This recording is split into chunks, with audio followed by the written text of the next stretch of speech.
A difícil missão de William Tyndale.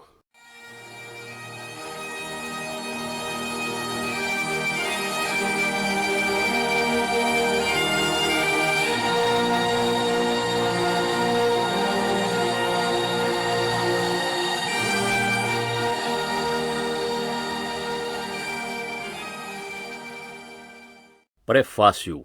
Pai da Bíblia em inglês. Todo progresso verdadeiro na história da Igreja é condicionado por um novo e profundo estudo das Escrituras. Enquanto os humanistas retornaram aos clássicos da Antiguidade e reviveram o espírito do paganismo grego e romano, os reformadores retornaram às Escrituras sagradas em suas línguas originais e reviveram o espírito do cristianismo apostólico. Philip Schaff. Destacada prominentemente em seu escritório, como que olhando por cima de meu ombro direito, há uma cópia de um impressionante retrato de William Tyndale, o grande tradutor da Bíblia. Pintada em óleo sobre tela, a obra original é da autoria de um artista desconhecido. Foi produzida no final do século XVII, ou início do século XVIII, e agora é exibida na Galeria Nacional em Londres. Como objeto do retrato, Tyndale está sentado, vestido de preto e cercado por um fundo marrom escuro. Sua face e mãos parecem brilhar à luz da vela que está oculta da visão. A mão esquerda de Tyndale está sustentando um livro, mantendo-o na horizontal para não cair.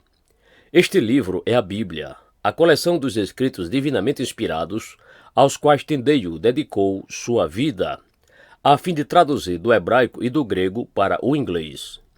A mão direita parece estar repousando sobre uma mesa escura, enquanto seu dedo indicador direito está apontando enfaticamente para a Bíblia.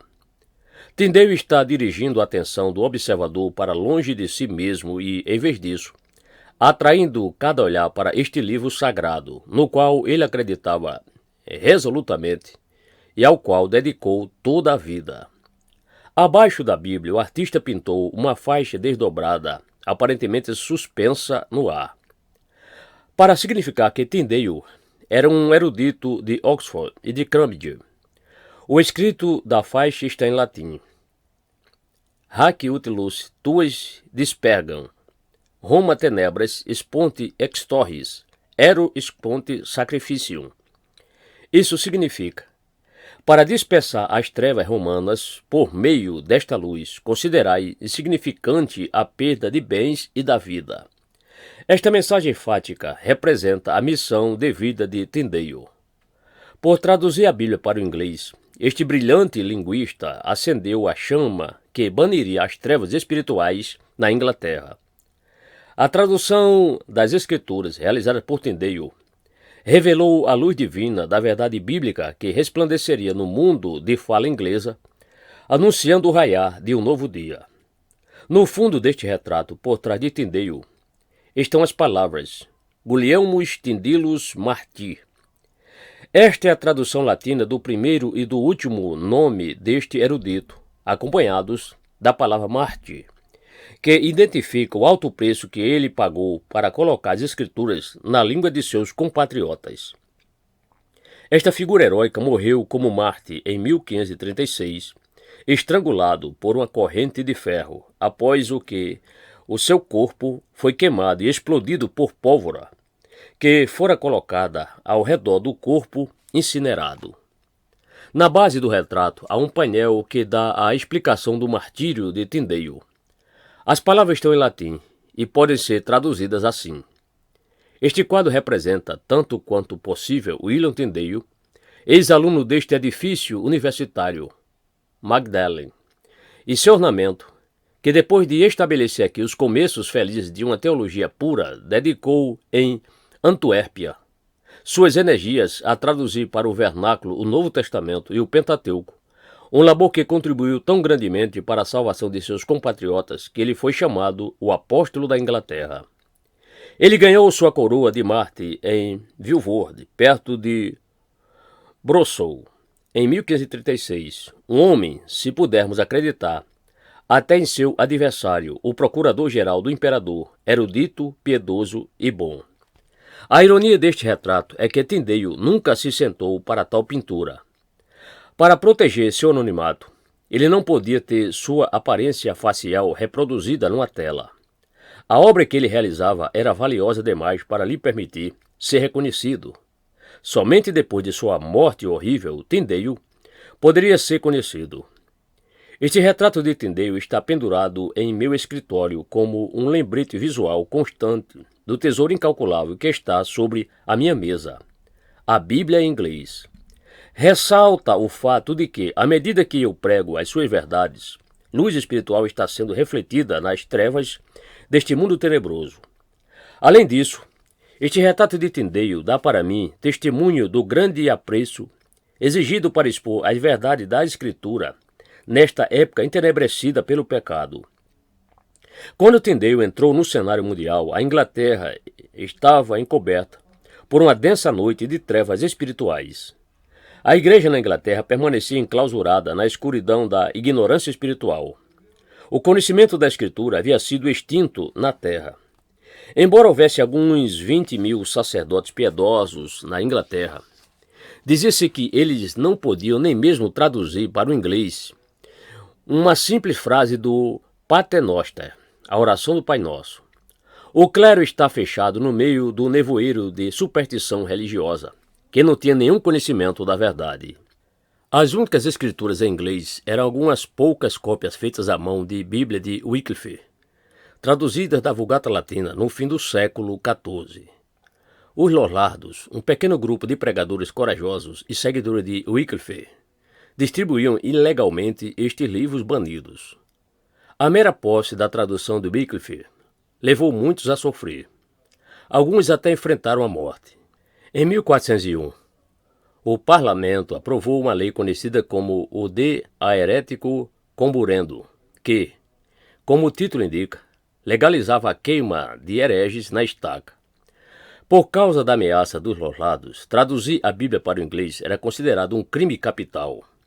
Em 1408, Thomas Arundel, o arcebispo de Canterbury, escreveu as Constituições de Oxford, proibindo qualquer tradução da Bíblia para o inglês, a menos que fosse autorizada pelos bispos. É uma coisa perigosa traduzir o texto da Escritura Sagrada de uma língua para outra, porque o mesmo sentido nem sempre é facilmente preservado na tradução. Portanto, decretamos e ordenamos que daqui para frente nenhum homem traduza de sua própria autoridade qualquer texto da Escritura para o inglês ou para qualquer outra língua. Nenhum homem pode ler tal livro, em parte ou no todo. Até ensinar legalmente a Bíblia em inglês era considerado um crime digno de morte. Em 1519, 7 Lollardos foram queimados na estaca por ensinarem a seus filhos a oração do Pai Nosso em inglês. Uma noite espiritual caíra sobre o país da Inglaterra. As trevas que o encobriam não poderiam ter sido mais inóspitas. Ao mesmo tempo, as chamas da reforma estavam incendiando lugares como Wittenberg e Zurique e não podiam ser contidas. Centelhas da verdade divina logo saltaram pelo canal inglês e acenderam o pavio na Inglaterra. Por volta de 1520, as obras de Lutero eram lidas e discutidas por eruditos em Cambridge e Oxford. Avivando esta chama, havia o acessível Novo Testamento de Erasmo, acompanhado de sua tradução em latim, que fora compilado em 1516, um ano antes de Lutero fixar suas 95 teses. Este recurso foi de grande valor para eruditos que liam grego e latim, mas foi inútil para o cidadão inglês comum, que não podia ler tais idiomas. Se a reforma tinha de chegar à Inglaterra, não bastava apenas clamar sola escritura, tinha de haver a tradução da Bíblia para o inglês para o povo ler. Mas como isso aconteceria? Nesta hora de trevas, Deus levantou William Tyndale, um indivíduo singular que possuía habilidades linguísticas extraordinárias, combinadas com uma inabalável devoção à Bíblia. Ele era um erudito admirável, proficiente em 8 idiomas: hebraico, grego, latim, italiano, espanhol, inglês, alemão e francês. Possuía uma inigualável habilidade de trabalhar com sons, ritmos e sentidos da língua inglesa. Mas, Para fazer sua obra de tradução, Tyndale seria forçado a deixar sua terra natal, a Inglaterra, para nunca retornar. Esta figura resiliente viveria pelo resto de sua vida na clandestinidade, como um herege condenado e um fugitivo procurado. Por fim, pagaria o preço supremo em dar sua vida como mártir para dar a seus compatriotas o Novo Testamento e metade do Antigo Testamento em inglês. Sua proeza de traduzir a Bíblia do original grego e hebraico nunca havia sido realizada. Este reformador notável se tornaria o mais importante dos primeiros protestantes ingleses. É este homem, William Tyndale, que consideraremos neste pequeno volume. É o homem que deu ao povo de fala inglesa a Bíblia em seu próprio idioma. Talvez ele seja sempre estimulado como aquele que tornou, pela primeira vez, a Escritura um livro acessível à pessoa comum na Inglaterra. Antes de prosseguir, quero agradecer à equipe de publicação na Reformation Trust por seus compromissos com esta série. Sou grato pela influência constante de meu ex-professor e agora amigo Dr. R.C. Sproul. Devo também expressar minha gratidão a Chris Larson, que é tão prestativo em supervisionar esta série. Além disso, sou devedor a Christ Fellowship Baptist Church de Mobile, Alabama, a qual tendo servido como pastor principal durante mais de 11 anos. Nenhum outro pastor tem recebido tanto encorajamento para servir em um nível tão abrangente como eu tenho recebido. Sou grato pelo apoio de meus colegas presbíteros e da congregação, que me encorajam continuamente em meu ministério no exterior. Quero expressar minha gratidão por minha secretária executiva, Kay Allen, que digitou este documento, e a Dustin Benger, um pastor colega da Christian Fellowship que ajudou a preparar este manuscrito. Agradeço a Deus por minha família que me apoia em minha vida e ministério. Minha esposa Anne e nossos 4 filhos, Andrew, James, Grace, Anne e John, são pilares de fortalecimento para mim.